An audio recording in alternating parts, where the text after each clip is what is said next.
બજેટમાં 100 કરોડના ખર્ચે નવા 4 સ્વિમિંગ પુલની જાહેરાત, પણ ઉનાળાના આરંભ જ હાલના પુલની હાલત ખસ્તા છે. પાલિકાના નવડાવો પ્લાન એક જ સ્વિમિંગ પુલ છલોછલ 3 ચાલુ કરવા ઠેકાણા નહીં, ત્યાં નવા 4 બનવાની ખસ્તા હાલત છે. લાલબાગ રાજીવ ગાંધી સ્વિમિંગ પુલ 1 જાન્યુઆરીથી, સરદારબાગ ઓગસ્ટ 2025થી બનશે. પાલિકા દ્વારા બજેટમાં 100 કરોડના ખર્ચે 4 ઝોનમાં નવા સ્વિમિંગ પુલ બનાવવાની જાહેરાત કરી છે. જોકે શહેરમાં હયાત 4 સ્વિમિંગ પુલમાંથી એક બંધ હાલતમાં છે. માત્ર કારેલીબાગ સ્વિમિંગ પુલ કાર્યરત છે. ઉનાળાની શરૂઆત થવાથી ત્યારે શહેરના સ્વિમિંગ પુલ ખસ્તા હાલતમાં છે.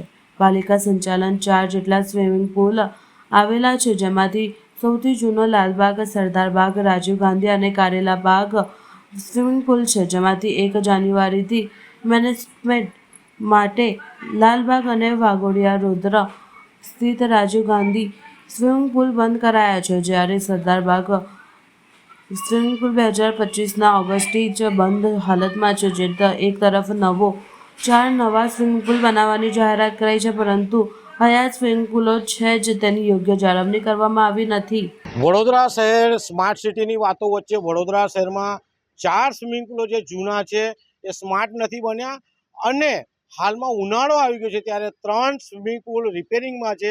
એક સ્વિમિંગ પુલ કારેલીબાગનો ચાલુ છે. ઉનાળો આવી ગયો છે ત્યારે આજીવન સભ્યો પણ સ્વિમિંગ પુલ કરવા માંગતા હોય છે. સાથે નાના બાળકો, નવા તરવૈયાઓ પણ સ્વિમિંગ શીખવા માટે આવતા હોય છે, પરંતુ સ્વિમિંગ પુલ જ્યારે બંધ હોય તો આ ફોર્મ ક્યાં ભરશે? બીજી બાજુ વડોદરા મહાનગરપાલિકાએ જાહેરાત કરી છે કે વડોદરા શહેરમાં 4 નવા સ્વિમિંગ પુલ 100 કરોડ ખર્ચે બનાવનાર છે. ઘણી સારી બાબત છે, પરંતુ જૂના સ્વિમિંગ પુલ જે બંધ હાલતમાં છે એને વહેલી તકે રિપેર કરવા જોઈએ. 30 વર્ષનું શાસન છે, ધારાસભ્યો છે, સાંસદ સભ્યો છે, સત્તાધીશો છે, ત્યારે જો સ્વિમિંગ પુલ દર વર્ષે આવી કથળેલી હાલતમાં રહેતા હોય તો વડોદરા શહેરની જનતા જે સ્વિમિંગમાં જઈને પોતાના આરોગ્ય માટે સ્વિમિંગ કરતા હોય તેમનું આરોગ્ય પણ ક્યાંક જોખમાઈ રહ્યું છે. ઘણી બાબતમાં એ જાણવા મળ્યું છે કે કોઈ જગ્યાએ TDS વધારે આવી જાય છે, તો તમે રિપેરિંગ કરો ત્યારે પાણીના TDSની કેમ તપાસ નથી કરતા?